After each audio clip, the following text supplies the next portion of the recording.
but me, I never would. Well, the same thing. People don't realize that these girls have lives outside the Claremont Lounge. I may not be married or have kids, but a lot of them do have kids, grandkids.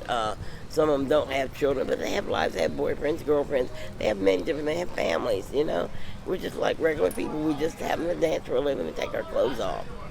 Hi, my name is Blondie Strange.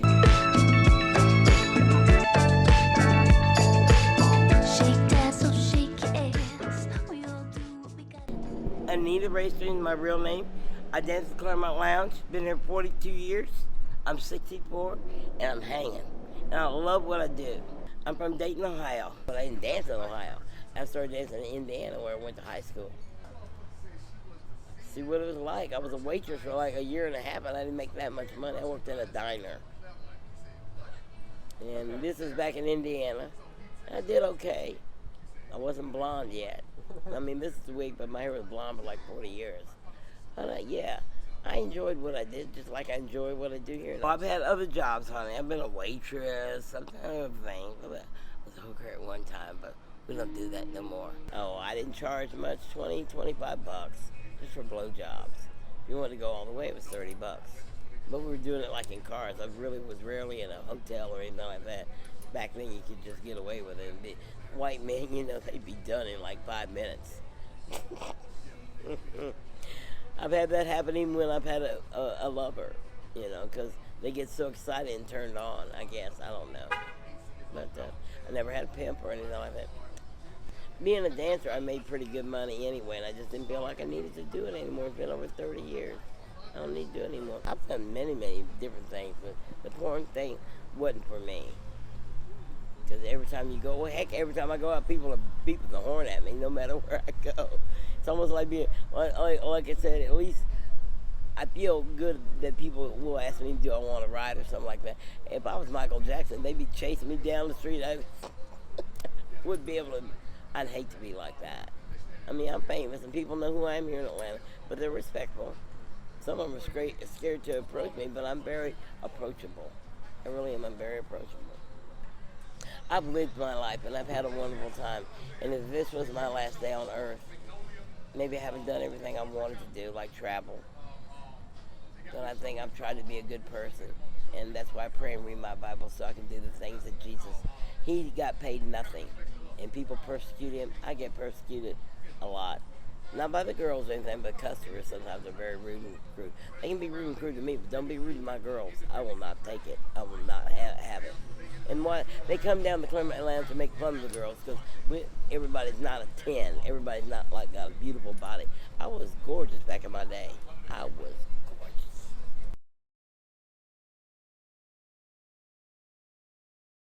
I met all kinds of fun people, like Anthony Bourdain. You know, he was I loved him so much. It hurt me when he killed himself. It really hurt me because I believe in God. There's no way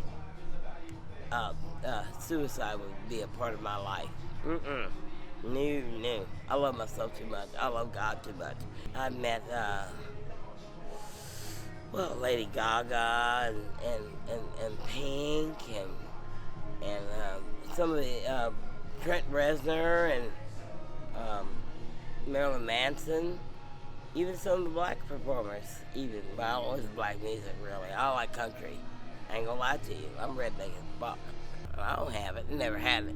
I don't believe in this hype of the COVID. I don't have it. I don't know how, but I don't have it, and I never will have it because I don't trust in that kind of bullshit crap. A lot of people do have it. And the people that have died, I'm so sorry of the COVID and things. I'm so glad I don't have it, but I'm fine. I will not play into that hype, and I will not trust in that. I trust in the Lord Jesus Christ. I don't need that damn shot. I've tested twice negative for COVID. I'm good. You're not getting the vaccine? Of course not. I don't need it. I have a good immune system. And when you're in your 60s, you must be careful about stuff like that. Flu vaccine 30-some years ago, I was sick for a week and a half. You're only supposed to be sick. Well, I did do a lot of drugs back then, but I'm so messed up. And I didn't get high for like 2 or 3 weeks after that. But still, the flu vaccine made me sicker. So that's why in my 60s, I don't think I need it. I'm okay. I tested twice negative for COVID. So what people are more worried about that? But they said that black people had it more. Well, I'm Cherokee and African American, French, and German. You know, and Black Lives Matter. Let me tell you one thing: all lives matter. We're all God's children, whether we're wavered or not. I got some boyfriends and a couple girlfriends. Nobody right now. I'm bisexual, and I don't know what anybody thinks about it. Don't care. If God's good with me, I'm not worried about it. I did want to have kids with somebody. They died. It's okay. God didn't want that for me. It's okay. I didn't want to be a mother anyway. His name was Alan Jowers. We were friends. He was gay, but I figured he'd be a good husband, and I wouldn't have children without getting married. That's just the way, whether we were having sex or not. That's the way I was raised, you know. And yes, I did consider it, and I thought he really wanted to. At first he did, I think so. But then later on down the line, he really didn't. I'm like, that's okay, honey. We're still good friends. I love you all. But it broke my heart because he was the only one I ever wanted to have a child with. So I went on and did my career, especially after he died of cancer. I went ahead with my career and did my thing. He died in 93. That broke my heart. I mean, we had been friends since 1978. I've been working here since 1978. That's a long time, honey. And he was about a year younger than me. I like him younger than me. He was blonde, blue eyes, you know, good genes. We would have had a pretty kid. And all of his gay friends would have loved it. They would have loved him. They would have loved it, you know. His brother's also gay and has a husband. They have different separate businesses, but they raise it. They have a farm, and I keep in touch with them. So going like, you know, I met his cousins and his nieces and nephews, but I never did get to meet his mom and dad, but talk to them on the phone. I think it would have been a good thing. You know, we would have kept it copacetic, but you know, if I was going to have a kid baby, I would have to be married. That's just the way I was brought up. And that's okay. I didn't. I have a great career. And hey, all these young girls that I work with, I help them, you know, try to, you know, not rear their kids, but give them some advice. Even though I don't have children, you know, I read enough psychology books and also, you know, just experience of babysitting kids. But different babysitting than having being a mama. I didn't really want to be a mama because I like to get up and go. I like to get up and go. And that would have restricted me. But with him, I would have done it because I loved him very much. He and I did not sleep together. I slept with some of his friends. He would have made a good father, yes, definitely. And a husband, yeah, definitely. No, but we did. He was my husband. You couldn't say boyfriend back then. Just it was a different time, you know. He was your husband, you know, no matter what. In the gay community, he was my boyfriend in the straight community. I never told anybody he was gay unless they were close friends with me because it's none of their business. Not right now, I don't know. The one I had last year, he was gay. We messed around a little bit. Then he didn't want to anymore. I'm like, that's fine. And we stayed friends. And I hung out with him. He took care of my bills. He helped me out and taught me to write better. He's a brilliant writer. Brilliant. We were raised in Baptist. Then we went to Pentecostal. But we don't use snakes. Okay? But we dance to the Spirit. No, I am a Christian. I just don't go to church. Because I think churches corrupt people into thinking that they can't even... Well, I mean, you know, everybody has a dirty thought. You ain't got to come to a strip club for that. I'm like, I think churches are very hypocritical. And even the gay ones. You know, everybody's going there to show off. I felt like that when I was a little girl in Baptist church. And that's why my mother had to change. You know, church because she wanted to be a Pentecostal. She wanted to be a preacher. Can't do that in Baptist. Women are not even allowed to speak. I know it says it in the Bible, but if women were not allowed to speak, then how could they get their point across? You know, men should not be the only ones to speak in church. Because, you know, there were many, many women. Ruth was right there besides Jesus. Mary Magdalene, she was a prostitute. These are women that looked up to Jesus. You know, Ruth was there, Sarah. I mean, all of these women, they adored Jesus. Mary Magdalene, of course, was in love with Jesus. The wrong way. It probably is the way I've been in love with many men, but I've kind of curbed that desire a little. Well, I'm still very sexually attracted to men and women, but it comes from the inside, not the outside. But religion is not a thing with me. Like I said, I'm more spiritual. That's what you call it, spiritual. I've been up since 8. I get up at 8 to do my worship, because if I don't, I won't be done by 12 noon. And I like to get done by 12 noon. No later than 12:30, because start getting ready for work, doing housework, running errands. You know, this is what I do every day. And maybe a little bit. Look, other girls make more money than I do. I don't care. God's blessed me. The whole time while I was out of work, I got blessed.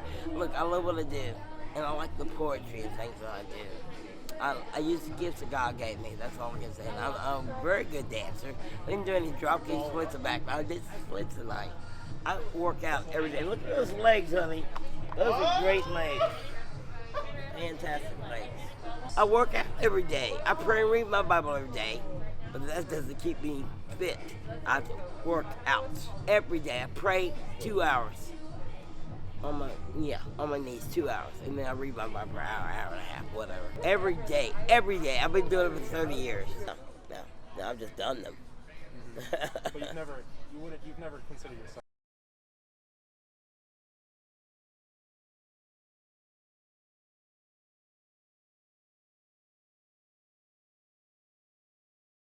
It's like a party thing, you just do it like every now and then. Pot maybe once a week. Pot. But I don't need those things because I went many months without them, and it didn't matter. I didn't care.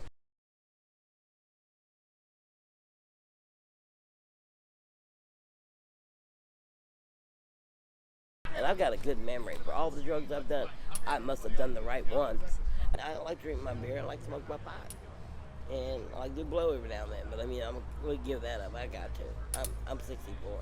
But hey, I work out every day, and I pray and read my Bible 3 to 4 hours a day. So I'm good. But you have to give up some things. You know what I'm saying? And I've given up a lot. I've given up having relationships with people.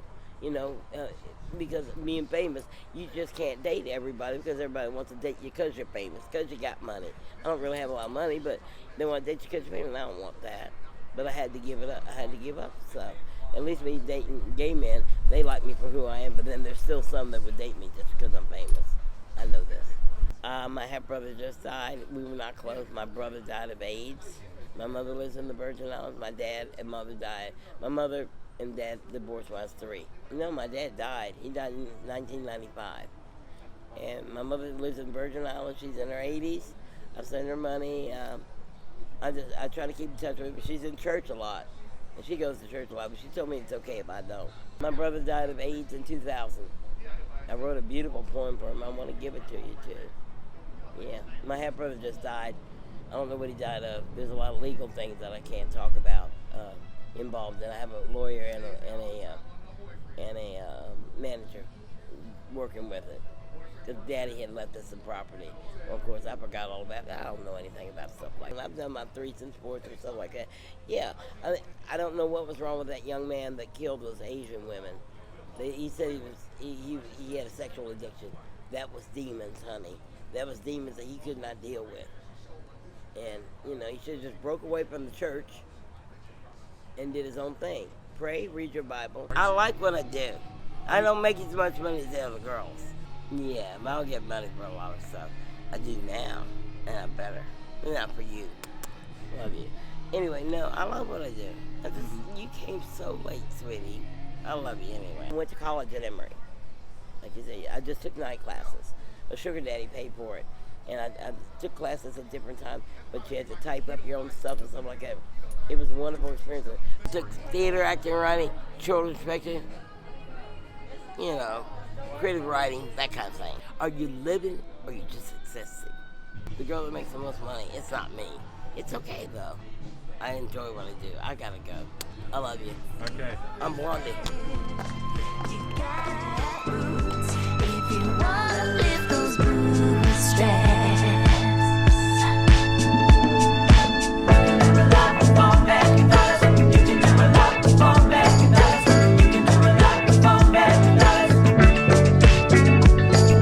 Numbers on a screen mean not me, or on the same